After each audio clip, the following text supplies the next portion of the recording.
happy Friday, and welcome back to Financial Wellness Fridays. I hope you all had a fantastic week and are super excited to kick February off with a financial bang.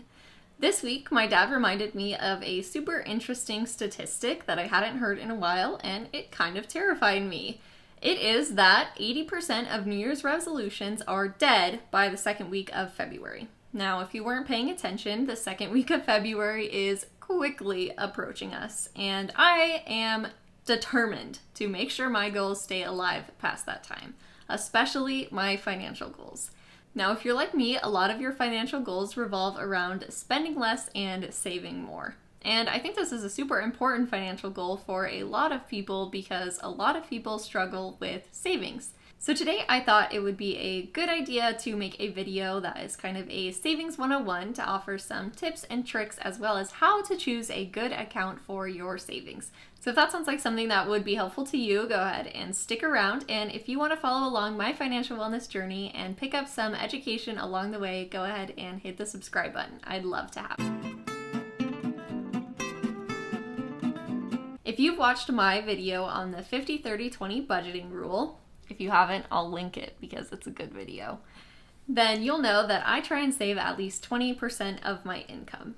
And usually the way that I do this is on payday or around payday, I'll go into my bank account and just transfer over the percentage into my savings account. This has worked for me for a long time, except it's really hard to stay consistent because sometimes I forget that it's payday, and then a couple days later I'm like, oh wait, need to move some money into my savings account. So I decided this year that one of the steps I was going to take was to automate my savings.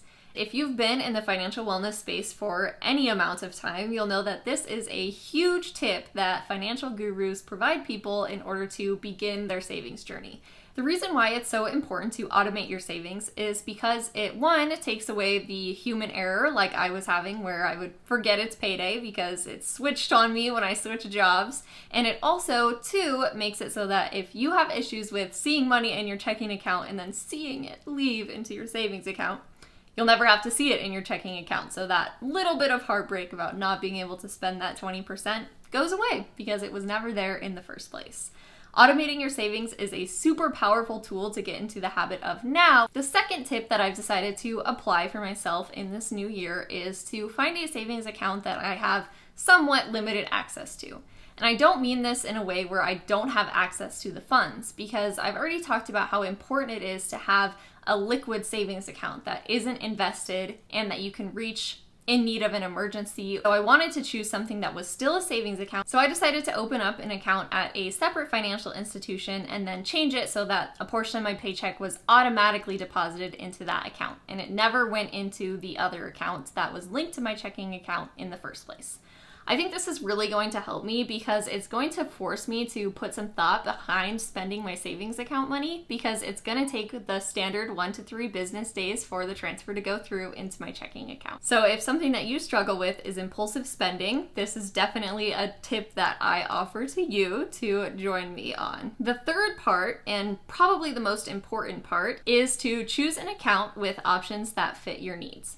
What I see a lot of times, especially when I was working in a financial institution, is that a lot of young adults who have just left their parents' nest have just decided to keep banking with whatever financial institution their parents chose for them. And while it's great that your parents dipped your feet into the water of having a bank account and managing those funds, it's important that now that you're on your own and you have different needs than you did when you lived with your parents, that you find a bank account that's going to work for you.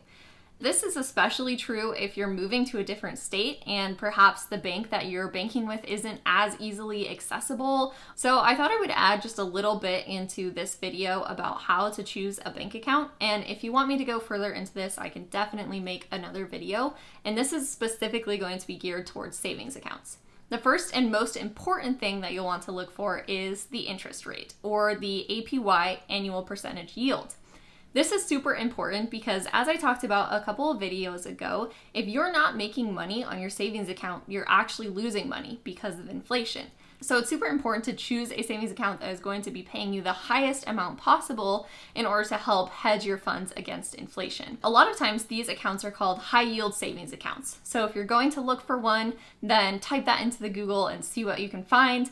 If you're okay with having a completely online bank account, these often provide a much higher APY, and two of the accounts that I recommend are Ally Financial or Marcus by Goldman Sachs. Currently, they're offering a 3.3% APY, which is about 3.1% higher than the national average. Typically, physical banks aren't able to provide that high of APY for you, so you can open up a separate savings account online, but still keep a brick and mortar bank if that's important to you. The second thing that you'll want to look for are any restrictions to opening the account. This includes an initial deposit. Sometimes bank accounts will require that you deposit $5, $10, $20, even $100 in order to open up that bank account.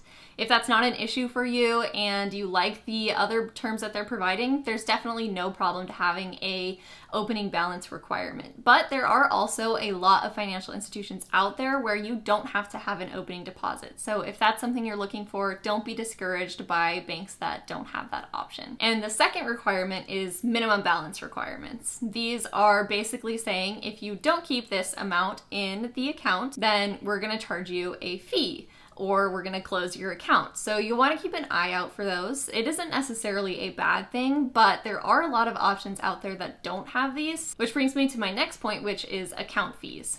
You should never be paying account fees at this day and age. At this stage in your life, there's no reason to, because there are so many accounts out there that are completely free with no balance requirements, no card usage requirements. It's super important to keep your eye out for those bank accounts that provide fee-free experiences. Look out for those options. It's not worth spending your money because you'll probably be spending more money than you're earning on your APY to have your money in that account. The last thing to look for is, of course, accessibility and ease of use. I mean this as accessibility. Can I access my funds if I need them? And ease of use, of course, is are you able to use the desktop or mobile version of the banking so that you can keep track of your money, you know where it's going, you know how much it's earning. It's super important to stay on top of that, so make sure you choose a bank that's easy for you to use. Those are some of the best tips and tricks that I have for choosing a bank, and especially a savings account, that you'll want to look out for. Remember, you don't have to stay at the account that your parents opened for you. It's okay to leave it behind, and it's really not that hard to switch banks. A lot of people say, oh, it's impossible for me to change my bank. It takes forever. That's not true, especially if you're just starting out your financial journey, you don't have a lot of funds in the account. It's super easy to switch banks. Of course, it's always important to remember that it is an emergency to not have an emergency savings. If you found this video helpful, leave me a like, and if you have any other suggestions for people about savings, then go ahead and leave those in the comments. It was great to have you around this week. Thanks so much for watching, and I hope you have a fantastic weekend.